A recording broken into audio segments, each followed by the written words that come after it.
Chair, can we have a roll call, please? Councilmember Hahn. Here. Poe. Here. Hopkins. Here. Shipman. Here. Von Breckhorst. Here. And council, person Sterling Blackwell had called in and has an excused absence for this evening.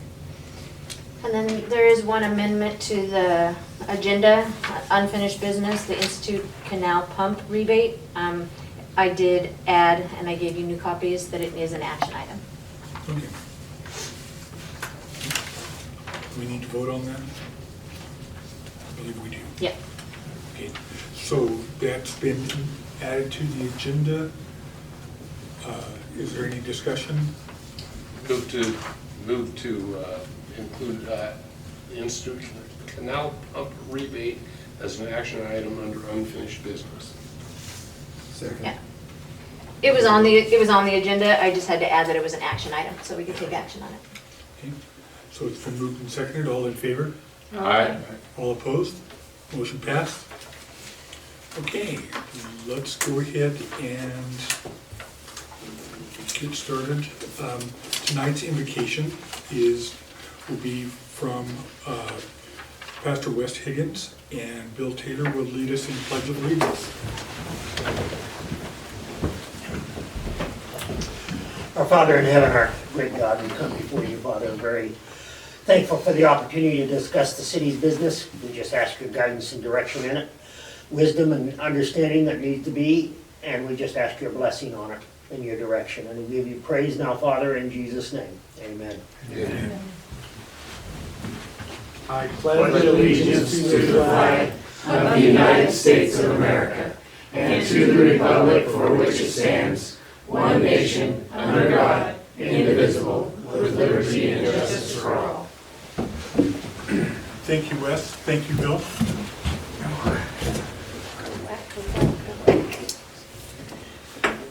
Okay. Are there any commission reports?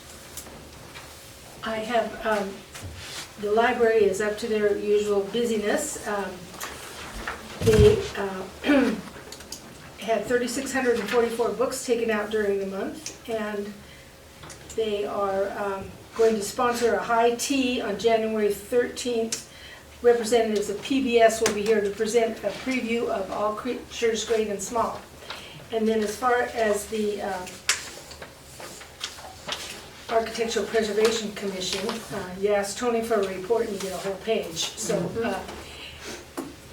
one of the things that they're working on right now is getting a grant to remove the metal slip covering over the People's Furniture building so that they can look under it and see what the condition of the building is and get an estimate of what it'll take to permanently remove that siding and restore the original facade.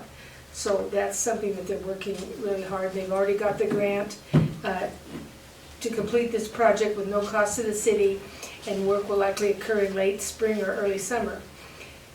They're also working on the downtown historic district, hoping to get the whole downtown and a adjoining neighborhood listed on the National Historic Registry. So they're working on that. And the Weiser Middle School Gymnasium has been nominated to be on the National Register of Historic Places. So they've already got a grant to do that. It's a very complicated process to do these additions to the registry, but they're working on that. And in fact, Channel 7 is coming to Weiser on Wednesday to do a story on the nomination for the gym. And they're also, near and dear to my heart, where the Shamrock Club is located in the Jeffries School, we're working on getting a grant to get the schoolhouse listed as well. So we could have all sorts of National Historic Register buildings in the city of Weiser. So that's those are my reports. Are there any others? Thank you, Marty. Thank you, Marty. Okay. Well, I don't know if it's going to be your commission report, but I'll give it now. Okay. Sarita had their annual meeting last month, and it went well. We are in the process of hiring a new executive director, and so I think we'll be doing interviews here within the next couple of weeks, so probably by our next meeting, I'll be able to tell you who the new person is. And I'm still the treasurer, so Congratulations. if you, oh yeah. Applaud you. If you're a banker, but I mean, you're the treasurer. So, anyway, that's all I have to report on that. Okay. Are there any committee reports? I have a committee report under the Public Safety Committee, the Weiser Fire Department report for the month of November. November, we had 16 roll calls, 10 city for a total of 26. They did 14 fire inspections. Out of those 26 calls, there was 2 structure fires in the rural. The rest of them were medical assist, EMT assist, public assist calls. Actually, 6 of them were dispatched and canceled en route. So year-to-date, fiscal year-to-date, which started October 1st, they've had 59 calls, 33 in the rural and 26 in the city. Thanks, sir. Any other committee reports? We'll go on to department reports with Natasha. City of Weiser Department reports for November 2025. The City of Weiser personnel still is at 51 full-time and 5 part-time. The Weiser Police Department had 16 adult arrests, with 11 being misdemeanor, 5 being felony. No juvenile arrests. There were 17 citation, 7 misdemeanor, and 10 infractions. Calls for service were 277. Case reports were 108. There was 11 felonies, 5 misdemeanors, and 3 incidents. The City of Weiser Animal Control had 10 dog complaints, 11 being impounded, 7 returned to owner, 1 transferred out. There was 1 cat complaint and 1 cat adopted out, and Corey dealt with 1 livestock. City of Weiser ordinance complaints, junk and debris was 1, abandoned vehicles 1, parking 3, camper occupancy 1.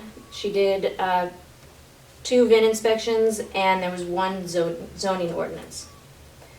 The wastewater department November flow for 2024 was $29,740,000.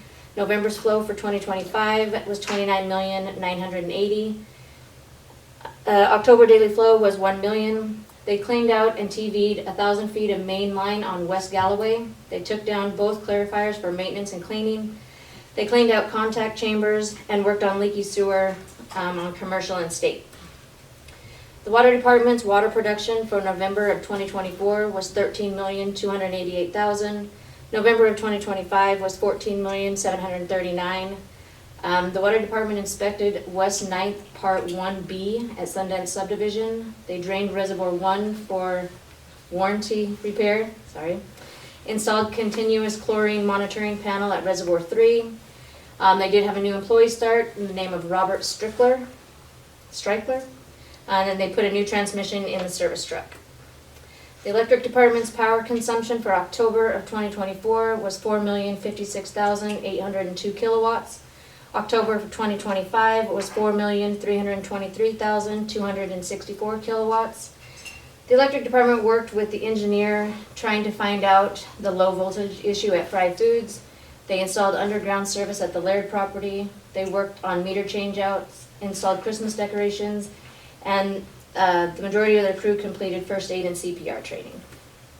The street department finished alley cleanup, winterized the last of the bathrooms after the football season, started leaf pickup.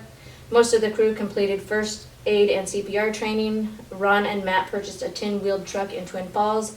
The street department also has 2 new employees, Chris Scarborough and Anthony Moulton. The recreation department is currently taking registration for women's volleyball.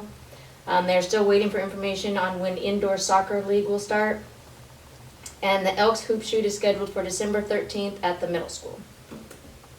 The building department issued 1 building permit, which was a duplex, and Dave did 10 inspections and 5 consoles.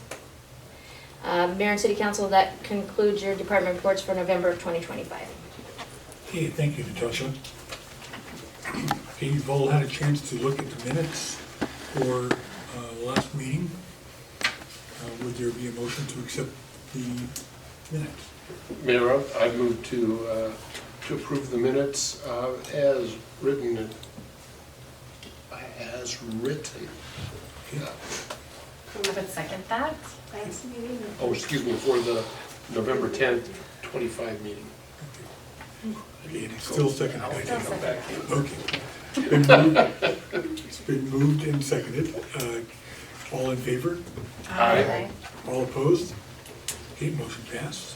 And has the finance committee had a chance to look at the bills? Finance committee has met, bills have been reviewed, and I would move that we present them to the treasurer, mayor, and have warrants drawn for payment. Second? Okay, it's been moved and seconded. Could we have a roll call, please?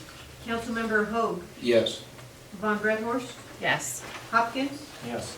Han, Yes. Shipman. Yes. Okay, thank you. Motion passed. We can pay our bills. We'll move on to unfinished business and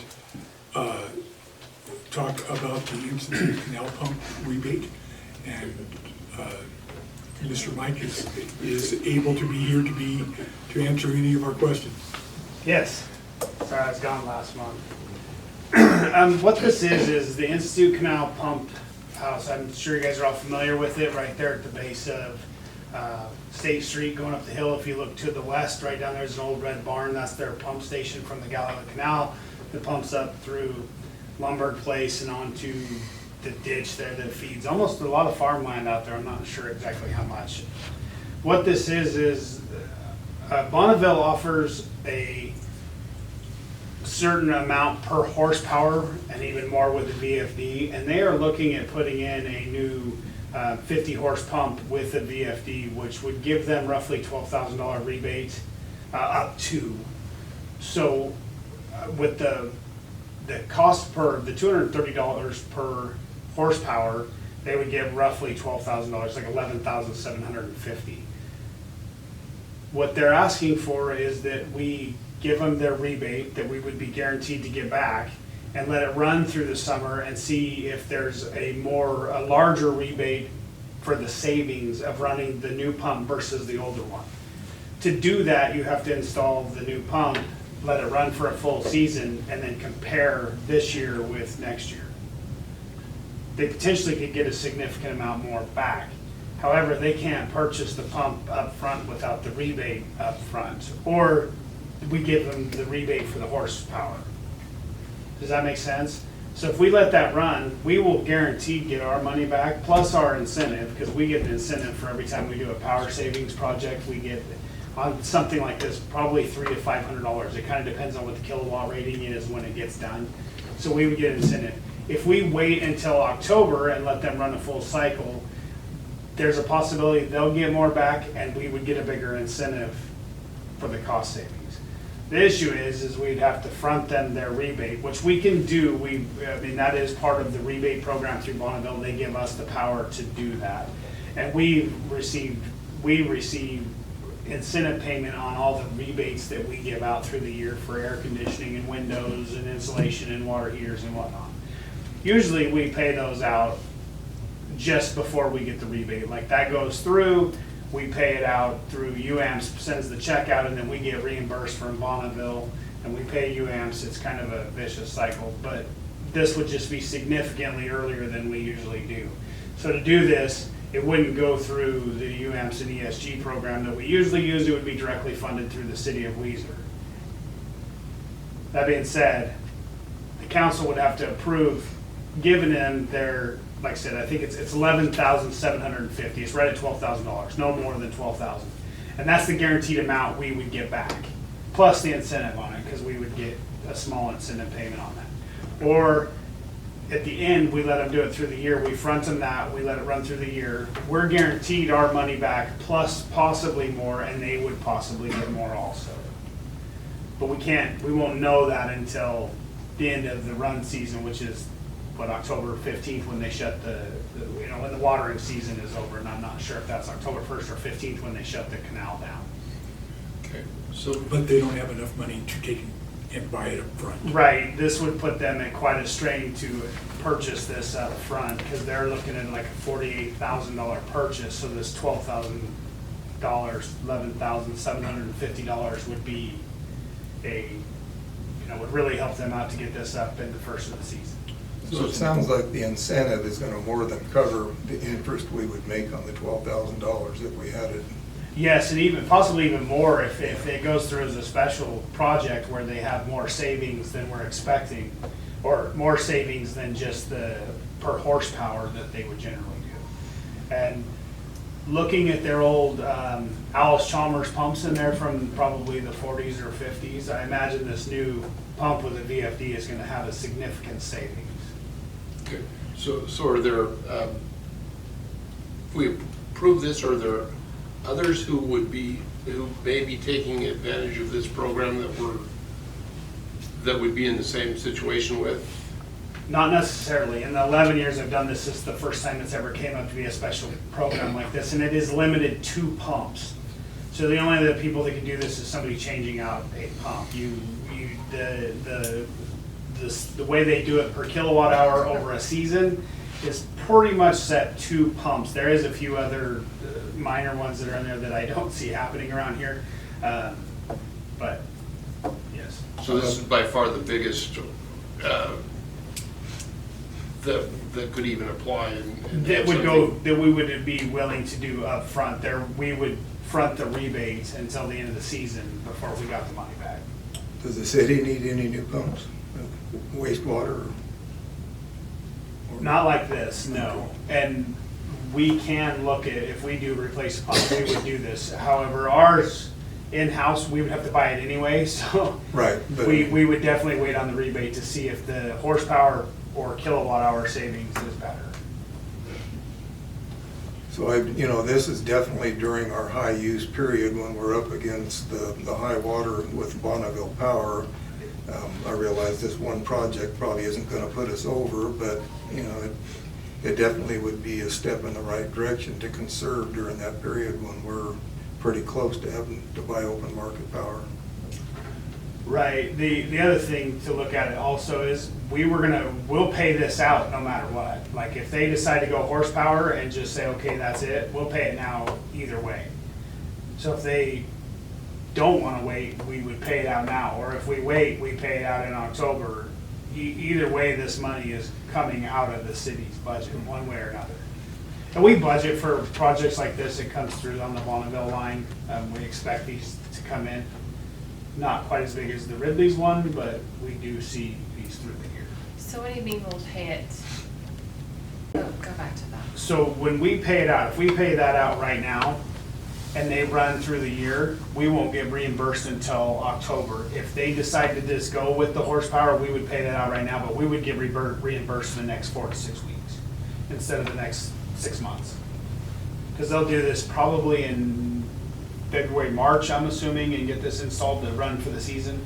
Herb could probably answer that better than me on when you start farming. I'm confused though, if they go straight horsepower, you mean without the variable speed drive? No, they would still put the VFD in there. They would get paid. There's a rate of rebate if it's $230 a horsepower with VFD. With VFD. So they'll get that no matter what. That's what we would give them up front. If we allow them, if we give it to them up front, they'll run for the whole year and then they'll do a kilowatt rating, which could be more than that $230 per horsepower. Either way, we get reimbursed that amount no matter what.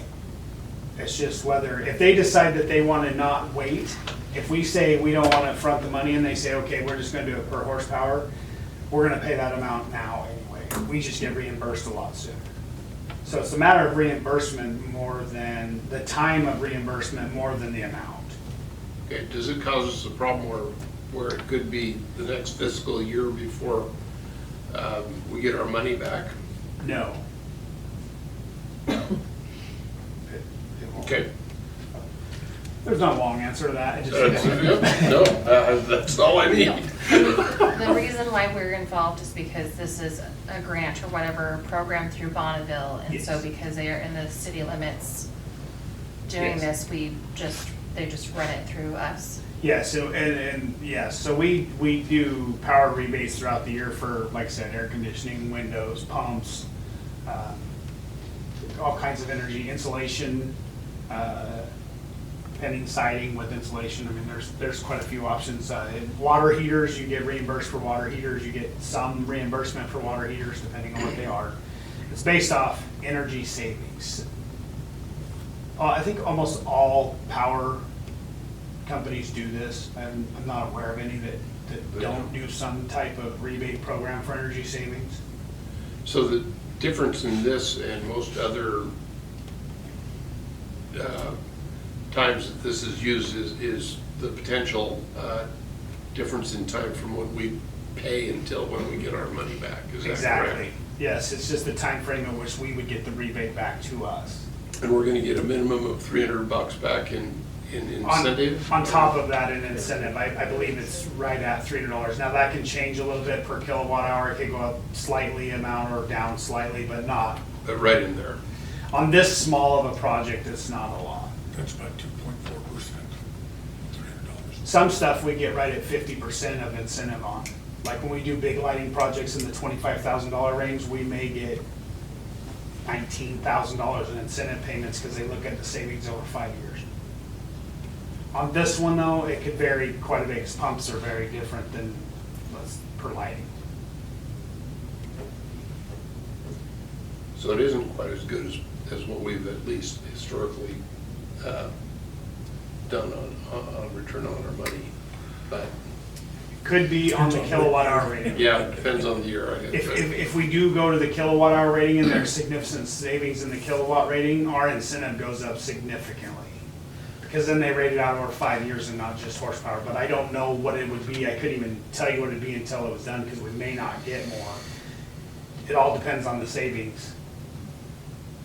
But you would think that as old as those pumps were and the newer pumps, it'd probably be more.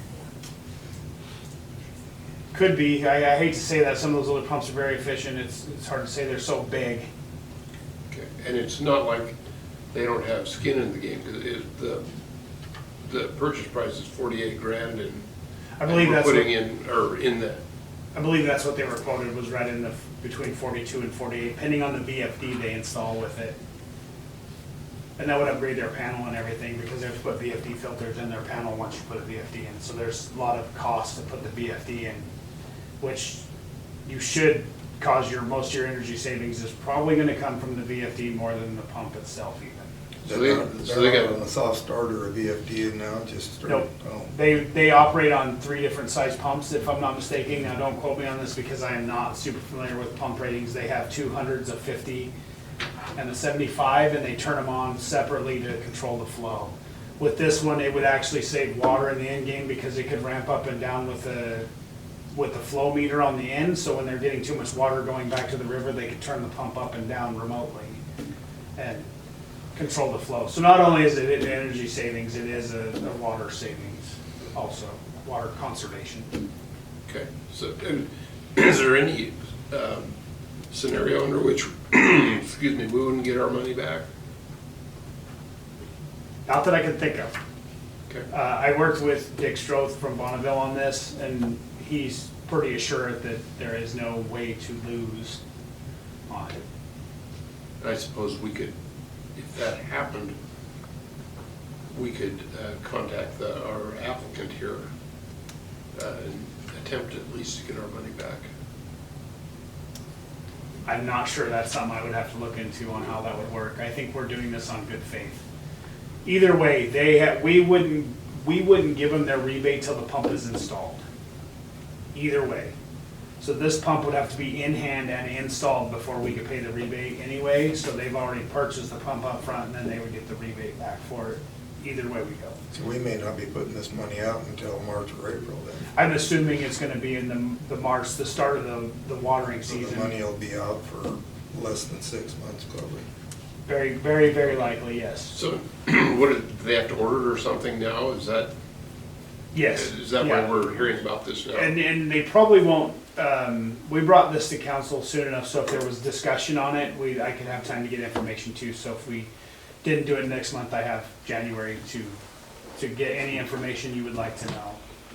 If it was only 6 months, that would double the. That doubled the return. Okay. Sure. I mean, Sure, it's half the time. Yeah. yeah, Yeah. okay. Well, I'd like to make a motion that we go ahead and, with this Institute Canal pump rebate. And hope we learn something. Pay the incentive. And pay the Upfront. incentive, right, pay the, do we need the dollar amount? Yes, up to 12,000. Up to 12,000, okay. I'll second the motion. Okay, it's been moved and seconded. Could we have a roll call, please? Councilmember Chipman, Yes. Hoag, Yes. Von Bretthorst, Yes. Han, Yes? Hopkins. Yes. Okay, thank you. Motion Thank you, passed. council. Thanks, Mike. Thank you. I will update you on this as it goes too. So one of the, this pump doesn't have anything to do with the Rolling Hills subdivision with their Yes. system? Yeah, Oh, it it pumps does? into that ditch. It takes care of that too, okay.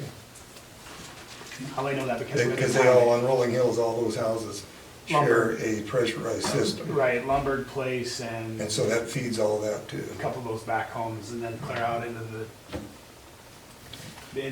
Snake River. I don't know what's in between there. There is a lot of farm ground. They move a lot of water. Okay, next item on the agenda is to approve the 2026 liquor, beer, and wine licenses. And you have the list? No, first we need to approve the November Oh, 4th official yes, election. yes, results. I'm sorry. Number one on the agenda is to approve the November 4th official election results. And I'll just go ahead and read through the numbers. So, Weiser City Council, the candidates were Val Blevins with 241 votes, Stephen Finsky with 437 votes, Lisa Horzen with 438 votes, Johnny Rhodes with 194 votes, John Schrolik with 337 votes, and Joseph Vaughn with 324 votes, bringing your winners to Steve Finsky, Lisa Horzen, and John Schrolik. We just need a motion to Approve those results. Mr. Say- Mayor, I would move that we approve the official election results from the November 4th election. Okay, Second. okay, it's been moved and seconded. All in favor? Aye. All opposed? Motion passed. Okay, now we get to approve the 2026 liquor, beer, and wine license. So there was one change, actually a couple changes, I apologize. On the list that you guys got, Legends was still on there, and so I did remove them. And then, Las Esmeraldas was still Los Chipinos, and so I did switch that up. So those are the only changes. These have all been before council and been approved. This is just, approving their 2026 license. So there's nothing new on here. Okay, Lieutenant Riley, would you like to come up and tell us if you have any qualms about any of these? If I didn't see the chief back there, sorry.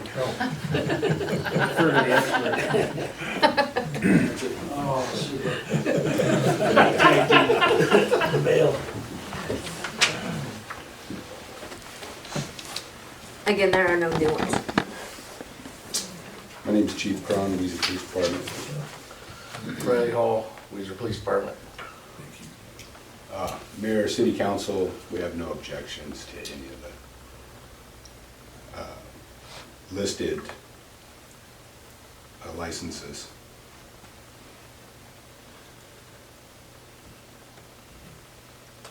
Is this all of them? So, this top right here are the ones who actually have a liquor license.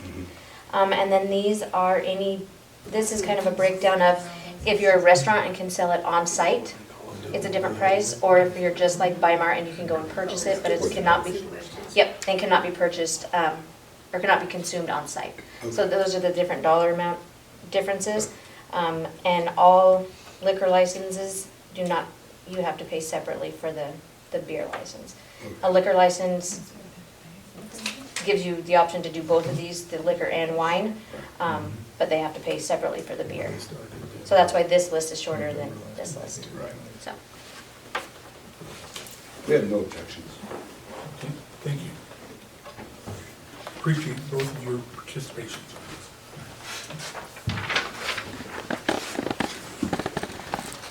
Mayor, I move that we approve the liquor, wine, and beer licenses as presented. Okay, it's been moved and seconded. All in favor? Aye. All opposed? Motion passed. Mike. Okay, next on the agenda is to consider the solar farm feasibility study. And you've all got a copy of the scope of work for that study. And hope you've read through it. Mike, would you like to talk to us about it? Yes. So basically, this is what the mayor said. This is the scope and budget for the cost of doing a solar study for a 5 megawatt solar farm to be attached to the city system. Putting the scope together itself has been kind of tedious. We've had engineering change. We've had our engineers reaching out to other engineers to see how to do this because the city-owned one is very unique. There is not one that we could find. They're all owned by power companies and whatnot. In the beginning, Bonneville was only going to allow us to be able to do a 3 megawatt by nameplate, and that changed October 1st, which changed the scope of this. So what we had them do is we put this together to do a 5 megawatt nameplate, probably split over 2 sites, so we have a 2.5 on each feeder is preferable. This will help us locate sites, cost of build out, and the ROI on the whole system. It'll do a rate analysis for when the solar comes online. It'll also do a rate study if we don't do the solar farm. So it's incorporated in a rate study with and without, so we kind of know where we're at. This is, yeah, that's the gist of this whole thing is putting together whether this is even feasible, if there's land available, what it's gonna cost, what the build-out times could be, any contractual stuff that we have to do with Bonneville going forward, and any kind of cost that'll be associated with maintenance over the 25-year life of the panels. Every year that gets longer. I mean, they used to be 15, now they're 25, and they think the newer ones may even last longer, which we'll look into that while we're doing it for the best rate of return on them and the cost of maintenance that's covered in this. Land location. And we budgeted for this study. We did budget to do this study, yes. We budgeted $150,000, and if you go to the back page, you can see that they're like 147,860. No, we did not tell them what we budgeted. So, I'm just trying to recall, did we have this in last year's budget as well?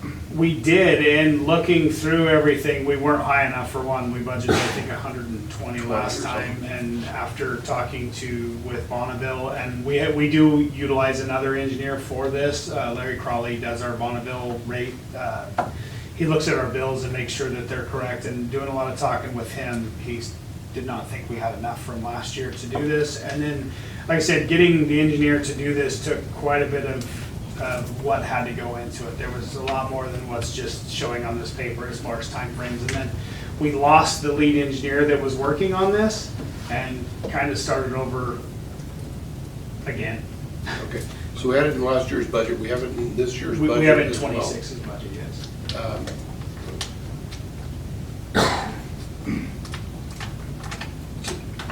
Do we have any preliminary numbers at least on last year's budget? Did we have No. 120,000 left over? No. As far as what We don't have, we don't have the numbers yet.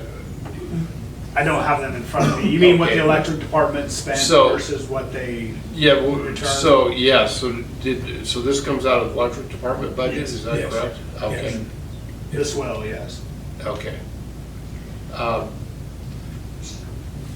So we didn't spend the 120,000, did we have, I guess my question is, did we have that much end up to the good, that much? I don't know how much we ended up to the good exactly. I could find out in about 2 seconds, but we came out positive. I Okay. apologize, I didn't bring that. No, that's with me okay. now. So, They have the money to do this, if that's what Yeah. you're asking. Okay. They do have the funds for this. Okay. It's Yeah. not a There's- taxing cost. There's probably somewhere around 4 million in reserve on the electric line right now. Well, I tell you, it seems like, you first look at this thing and you think, holy cow, that's a lot of money just to find out whether it makes sense. But, I guess you just have to figure out in your own mind whether you think it's worth it or not. I really think it does. If this is something we can use in the long run, This it's is a lot gonna be better pretty. this is a lot better than spending $6.5 million and putting it in and then being wrong. Yeah, exactly. It's kind of like an insurance policy. Is that what we're looking at those, like, To install, ballpark? just ballpark, I would say, just for the install, purchase of property and the parts and the infrastructure to put it in, roughly between 6.5 and 8 million, depending on where it goes. Because you're Where it talking- goes is very important because you have to build the infrastructure in to tie it into our system. And that's And a you're feat in looking its for own. like 20 to 30 acres from the research that I've done so far. Yeah, you're about 1.25 acres per megawatt is the minimum. So, I mean, you could do it in what, 7.5, 8 acres. However, that puts your stuff pretty close together for maintenance access. Everything I found is about 1.25 acres per megawatt. Now, that could vary on how the land is laid out. There's a lot of variance in there. The ground has to be prepped for water drainage and being able to drive the maintenance vehicles. And you have to buy a vehicle to maintenance these specifically. So you very well could be that large of property. That's then why we studied. Do we have to, we've got to train an entire department on how to work on this and, Actually, it'd take about 1 employee. Probably have to add an employee and train the rest to do it, yes. The way I understand is they make a vehicle to clean these and maintain them and train somebody to maintain them. So you would have a person trained to maintain and there's equipment to clean them that you have to purchase with it. From everything that I could figure out, and before we ever started down this road, I tried to get as much information as I could on cost, what the return would be, and so on. And I figured that it would pay for itself between 5 and 7 years. okay, that's different than the research I've done. Mine says about 20 years. But- That's on a house. For a house. No, this Oh, is. really? Yeah, and I've talked to multiple people in the electrical world who don't believe that this is a good route to go because they believe it's unreliable. Talked to a bunch of citizens who don't want to So do anything. that is where I looked into when I was talking. I asked if it would be smart to split them up because of reliability issues. You lose one transformer or one capacitor bank or anything that goes into this. You have one side go completely down, you lose your 5 megawatt production. That's why I also read that, and I was thinking splitting it up would be the way to go and separating it off feeders so you're not putting it all back in.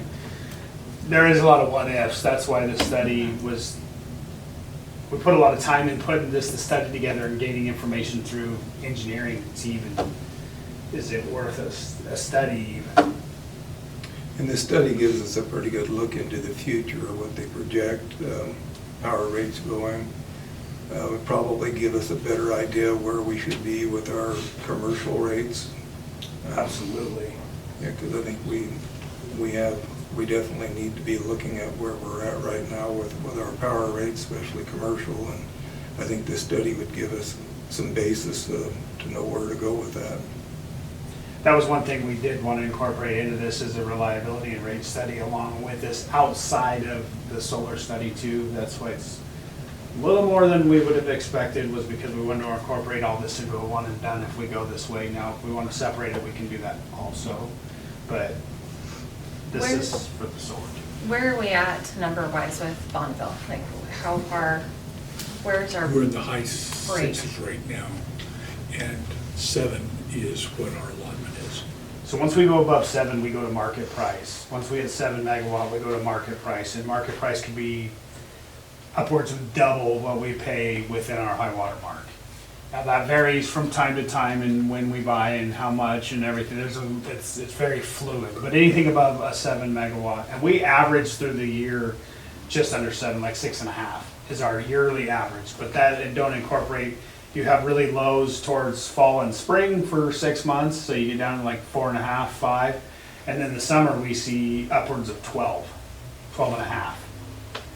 What that does is puts us up against our limit at the substation and the main transformer at the substation.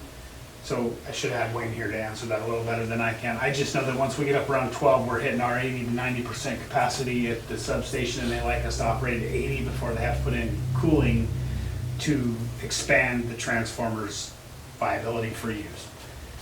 So we don't pay market anytime we go over, it's our average for the year? No, we pay market anytime we go over 7. Every time we go over, we're in the market? Okay. But the reason you don't go to tier 2 is because you pay that tier 2 cost no matter what. When your market cost and your tier 1 costs become more than staying tier 2 year round, you don't want to do that because you're going to pay the higher rate year round. So right now our tier 1 plus market is less than tier 2 annual. Does that make sense? So right now we're still sitting pretty fair until we get into the summer months and our bill went up and tariffs just went up, so our transmission costs went up.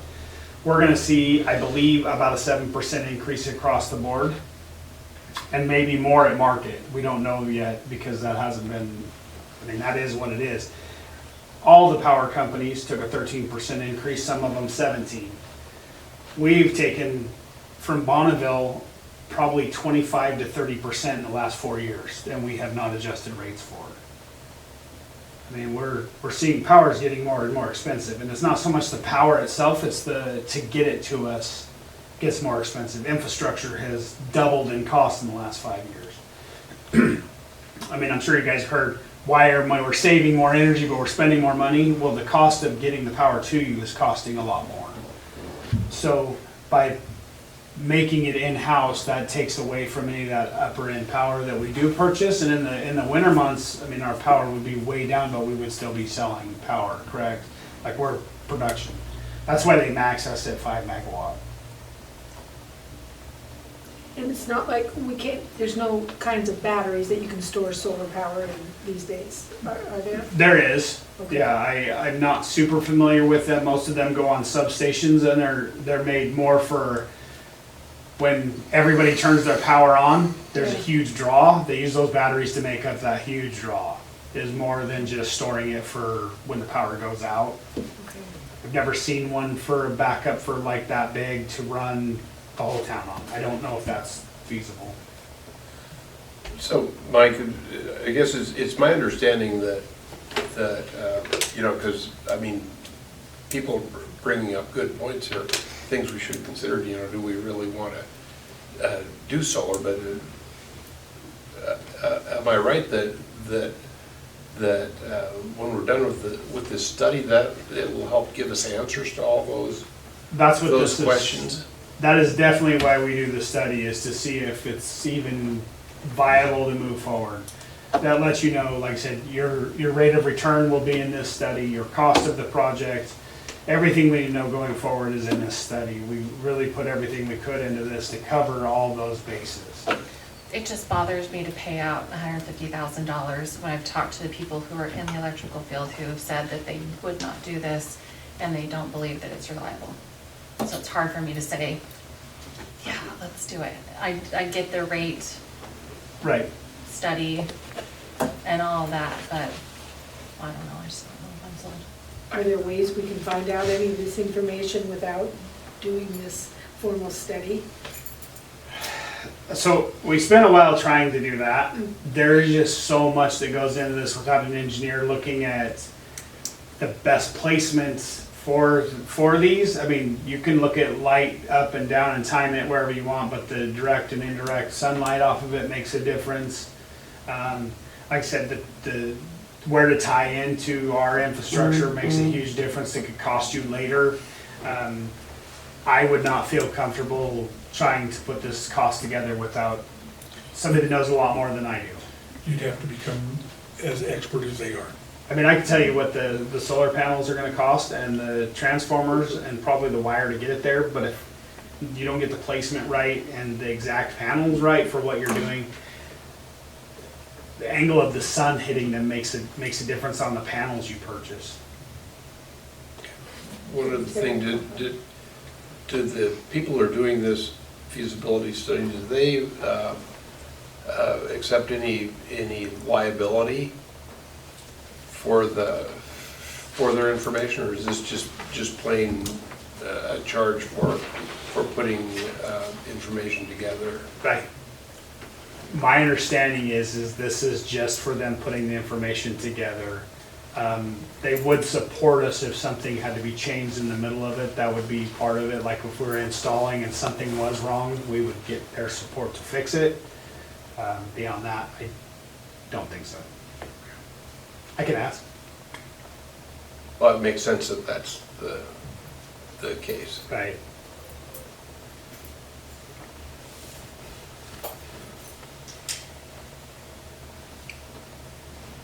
There's a lot of things about what we're doing with our power grid here in Weiser at this point that I think we need answers to as far as the future. Like I've said before, our commercial rates, even our non-commercial rates, we probably, with the increases we're taking, we can't wait until all of a sudden we have to raise it a huge amount at one time. I think we need to be proactive in where we're going with the city of Weiser's power program. I think this study would probably help us along that way. If we were just gonna pay for a rate study alone, what would that cost?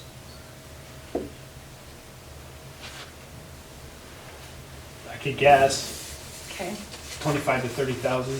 okay. And that's just ballpark, me spitballing that out.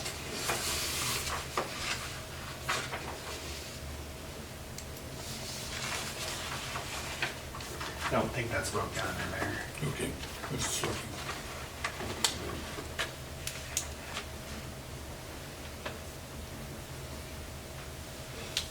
Oh, the economic financial analysis, 38,480, so you'd be minusing some out of there.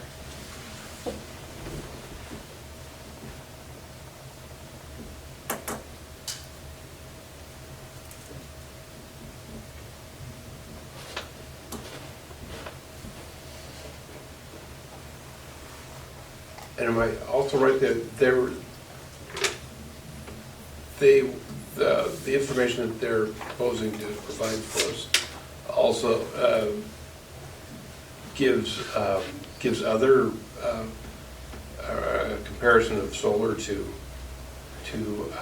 other methods? Wasn't there, was there a minimum of 3 ways, or was I misreading that?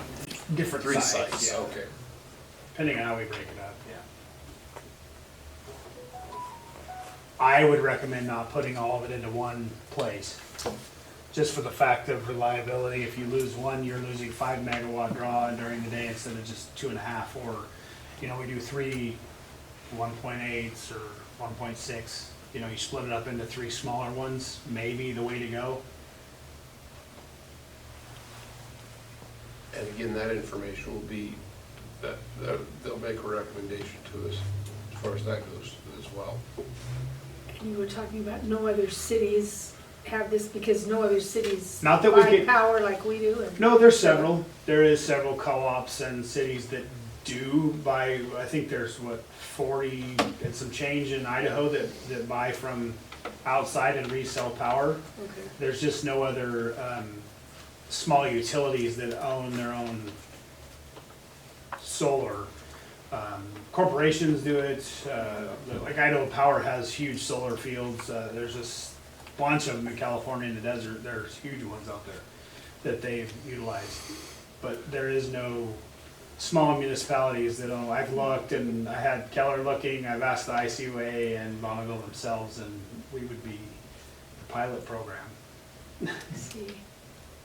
And there's other ways of generating power, like wind power, which I'm not. They're more expensive to install. Okay. The upfront cost for wind and maintenance, I know, is as the same or higher than solar.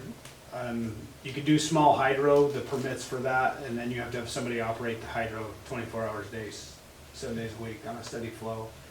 We did look at similar, to doing that. You'd have to go in the river, you're getting into hundreds, tens of millions at the smallest. Dam up Monroe Creek, I guess, and run a couple megawatt. For a couple months in the spring. Yeah, it's steady flow. They've looked at doing the one on the putting a dam on the Weiser River for as long as I can About that for remember. as long as any of us have been around, right? yeah. Right. So, I don't know. You could go small scale, small modular reactor if we had $1 billion. When you get into market rate of what we would purchase if we're above the 7 mark, I don't know what that means, but when we're in the 7s, Right. Is that market price the same as like what Idaho Power is charging? More. Or is that, okay, Yeah, So when you go to the market to buy it, you buy it at whatever market value is above contracted pricing. okay. So it can be anywhere from 12 to 18 cents a kilowatt hour, we're paying like 5. So I mean, it could be 2 to 3 times the amount, depending on whatever the market value at that time is. So if you have a bunch of people in the market value buying from the leftover power in the market, it can be very expensive. So I'm gonna ask another really dumb question. and so it Oh, no. doesn't take very much in that market to really raise the prices for us. So if we're pushing up against this all the time and we're wanting to spend money on the feasibility and all that, why don't we just turn it over to Idaho Power and let them run it? What was the question? Why don't we just what? Turn it over to Idaho Power and let them run it. And do that. That was looked at in what, 2002? Somewhere around there. Right around 2002 when we went to Bonneville from Idaho Power. To sell our system to them, that's something if you guys, that's up to you guys, that's kind of out of my. They offered us $1 million way back when, and our rates would be 15 to 20% higher than what they are now. Yeah, I have City of Weiser and I have Idaho Power, and Idaho Power is definitely more at this point, but I've never looked at Idaho Power rates, so I don't know. I do know it's higher, yeah, but I don't know. yeah.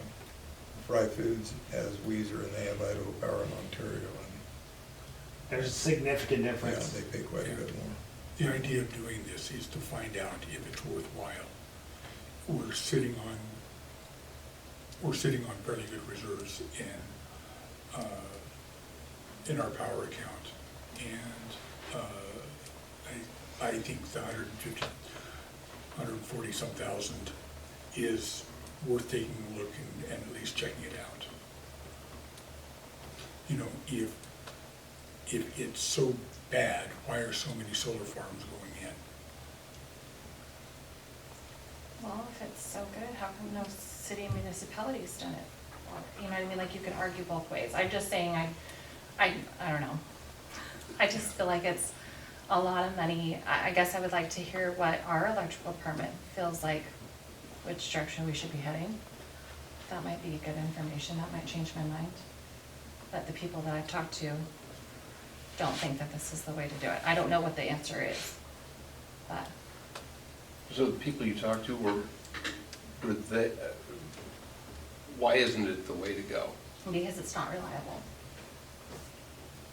Because the sign isn't out all the time, or? Because of mechanical issues and problems like that, and because of inversions and weather. So, So they're thinking when you really need it, it won't be there? and I don't know. That's just my 2 cents, so. I can say if it shuts off though, we won't lose power. Right? It would still be on, wouldn't shut the power off, we just wouldn't be generating. But you are correct. Overcast inversions, that kind of stuff, it doesn't stop producing, but it does restrict it. You can figure on a 5 megawatt system, you're gonna withdraw on an annual. So if you have 5 megawatt, let's say per day, per year, even through the whole year, what you produce, you're gonna get a return of about 70%, 65 to 70% of the nameplate. So on a 5 megawatt system, you're gonna average 3 megawatt over time. Right, your return on a 5 is about 2.5 to 3, probably on the higher side of 3. When they went from 3 to 5, that definitely added more value to it because you are producing more over longer times. Because a 3 was only gonna produce right at 1.5 average, which that's a lot of money to put into something that's not gonna produce. Now that we're up to producing an average of 3 constant is what it breaks out to be, is you end up with a 3 constant, because you're gonna produce right up to 5 during beautiful sunny days. And then at night, obviously you don't produce, or during bad weather, you produce, but not as much. So you are correct. Anything like that, if they're not cleaned properly, there's a lot to it. So, and if we produce more than we use, does Bonneville pay us for it? Do we put it back in the system and Bonneville pays us for it? I went back 3 years and could not find anywhere we used less than 5. Okay. Well, I take that back, less than 4, but we wouldn't produce that during the night, so it Yeah. would balance on your rate of return. So there wouldn't be a month where you actually produced, and if there was, it'd be very rare, and they would credit us back for what we put back in the system. You wouldn't get like paid back, it would credit towards the next month, or net metered out over time. So, But what it would do is, we would be buying less from Bonneville. And so, the payments, you know, our users' payments would be making the payments on the system. So Mike, I think during my time on the council, this is like one of the first times we've ever considered doing a feasibility study. Are there other times when we do that, like if we were like expanding our water department, or if we were redoing the wastewater department? Are there other times we'd use a study like this, or where they would be appropriate, or have we used them historically? yes, so like like actual rate studies, like just a rate study, like when they did the water and wastewater, anytime you get a DEQ involved, you have to have a rate study for rate of return on a bond. So when they rebuilt the water plants, when they rebuilt the sewer plants, all that, you're tied to those bonds. You have to set your base rates and your rate and your rules on how you charge your rates per their recommendations. Yeah, Okay. I don't know how much variance there is in those. I was not here when they did those ones, but I do know they do a rate study. And I think a formal rate study is something that's very important. I don't know the last time we've heard of one. So is that the thing that you were talking about earlier that was like 25, 35 grand? Yeah. So this is way more in scope. This than- includes adding a solar farm and what the rates would look like with solar and without, like where they should be if we don't do this and where they should be if we do. Does that make sense? Sometimes I say things that make sense to me. Makes sense in your head. It's just if we want to look at generation at all, this study has got to be done. If you want to look at what it's going to generate and what you're going to end up with at the end, we could do just a regular rate study and see where we should be just standing as we are. But if we want to add any kind of generation, this is the only way to do it, to actually have engineering come in and do this study. So without it, we can do a rate study of what we're doing now, but we'd be using our best guess. No, we would bring in, someone more specialized in rates on how to do that study also, whether it be Larry Crowley or Keller Engineering or something to that nature outside of what I could tell you even. I mean, I could tell you the percent of return on what we get now, but I wouldn't want to be able to I wouldn't be able to set up the rates with the future outlook of where we should be. And that rate study really wouldn't be a rate study that gave us a look at what our cost is with the solar and without the solar. That would Right. just be where we're headed with our current system. Exactly, for your maintenance. O&M on top of what the rates are, you look at 10 years down the road at O&M, we give a schedule of rates going forward. This will include that with and without.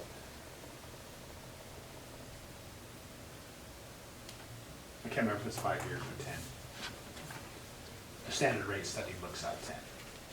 And that's from operation and maintenance cost included in your rates.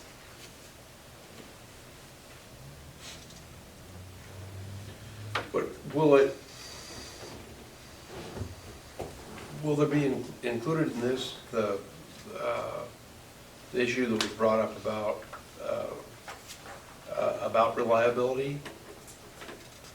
So they'll include operation and maintenance over the years and what it's projected to produce throughout an average year. So that, So that would include the reliability. right, you know, they give us an average projection of what we should make on it, how much power we should make in a year on the average, weather adjusted. And they would look at that. Unfortunately, you know, breakdown maintenance is something that's hard to predict after the first few years, things break. Good news is there's no moving parts that I know of, because they wouldn't move with the sun. Chances are around here, the sun shines pretty direct in most of the year, and you would put it in a place that you wouldn't have to have the motorized moving ones. Now, that would be something they would look at, but chances are there'd be no moving parts. Well, mechanic. So Mike, do you think if we were to table this, there's any additional information out there that we could obtain before we made this decision? Absolutely. I think the best thing would be is for you guys to email me questions, and we can refer them to the engineer and let them answer them directly, would be my advice. Any direct questions you have in the next, before the next meeting, just email it to me and I'll make sure and get them answered, and we'll put them all together for our next meeting if that's what you want. And if we did that, it would be a different group of people that would be talking. Well, If we get it done in No, old if we business, table it no, as under not old necessarily. business, we could. Yeah, you would do it under old We could still business. address the old business before they. That's true. Yeah. That's true. That's true. I know, you guys think that we would learn enough by tabling it and going through a process of emails and, and more I time mean, to do there's that. tons and tons of solar fields out there. There should be some pretty good information on reliability and, Most of them are larger than 5 megawatt is the problem. This is a very, yeah. So is it's so- very small. Okay, I was gonna say, when you say 5 megawatt, I have no idea what that even means. So It during sounds like a big during the number. daytime at peak brightness would operate in the summer half of the city's load during the day. Thank you. It's a lot of power, but it's not a lot of power. Most of these are within like the 100 megawatt, 200 for the ones I looked at were extremely large.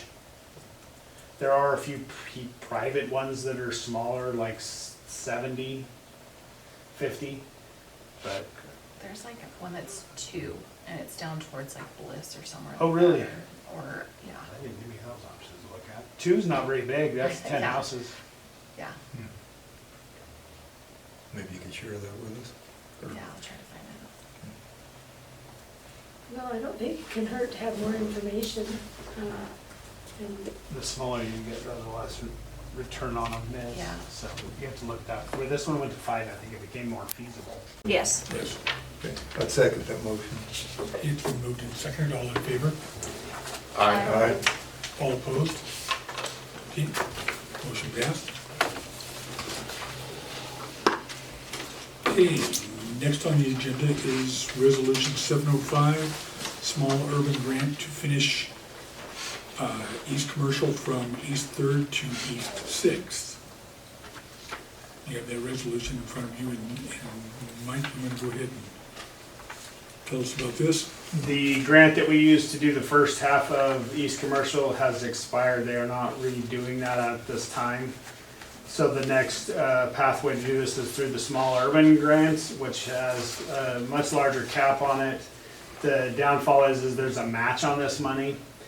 If we do this grant, it has to be in by January 1st. If we receive it, it won't be even billable for 3 to 5 years. You get the grant, then you get put on the list and you move up a list. So we're 3 to 5 years before billed, which would give us time to save the $220,000 in match to do this and a little bit of time to work on the design. We do have a concept design as we speak, but it needs some attention before it goes any further. That's pretty much the gist of this. This will finish it out to the ITD part of between 6th and 7th. ITD owns about 200 feet. Okay, so this gets us on the list. If we receive, yes, which we really have a good chance of receiving. Our points for this should be, we should set pretty well going into this one. So if it's 3 to 5 years before we get any money, the cost is likely going to be more. That's why we went higher than what we Okay, figured. It's set for the, that's why I said 3.2 and not like 2.2 for Okay. inflation. They did it for so you standardized. tried to take that into consideration. Yeah, when I spoke with Keller, they kind of helped us put these numbers together. We gave them the information, they put the numbers together on an estimate and sent them back for this part of it.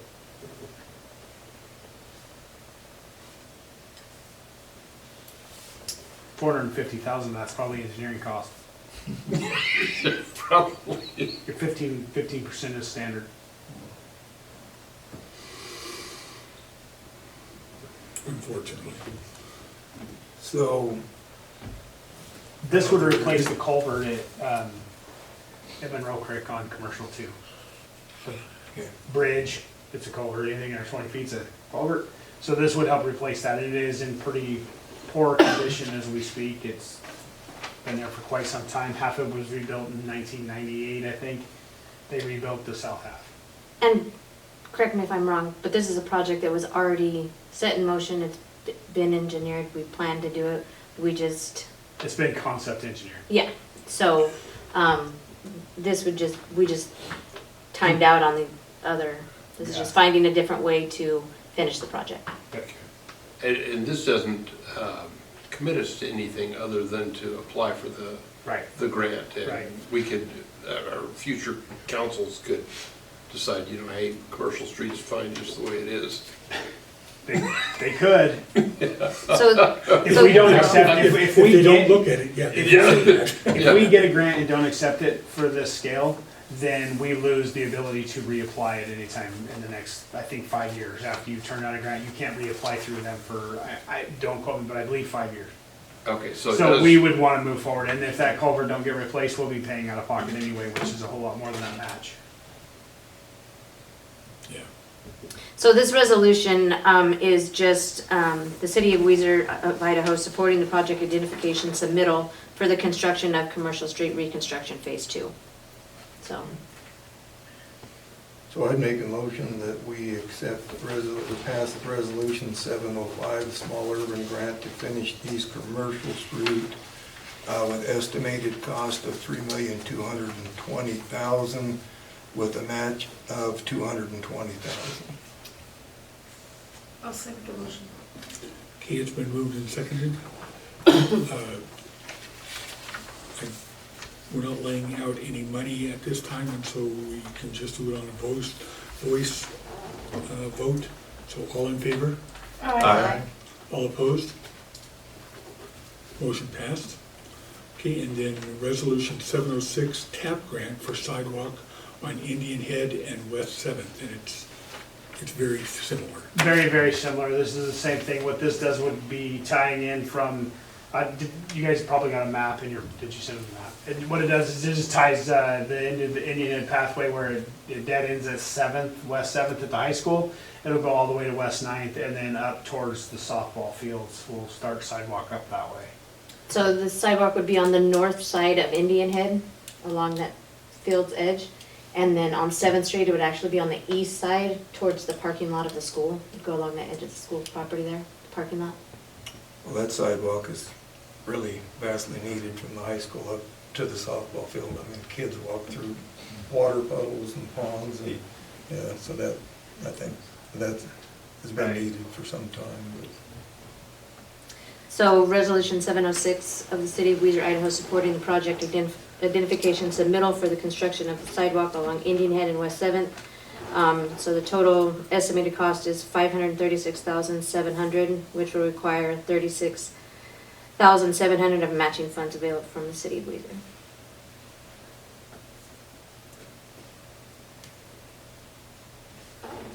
Okay, is there a motion to approve or to dismiss?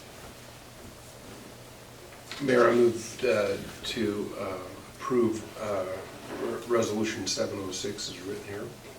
You mean to say the dollar amounts? Cost estimate of $536,700. With a match of 36,000. With a match of $36,700. I'll second the motion. Are you done? I think so. Okay, it's been moved and seconded. All in favor? Aye. All opposed? Okay, motion passed. And We do not have an executive session. We do not have an executive session. So next on the agenda, is there a motion? Move to adjourn. Second. Moved and seconded, all in favor? Aye.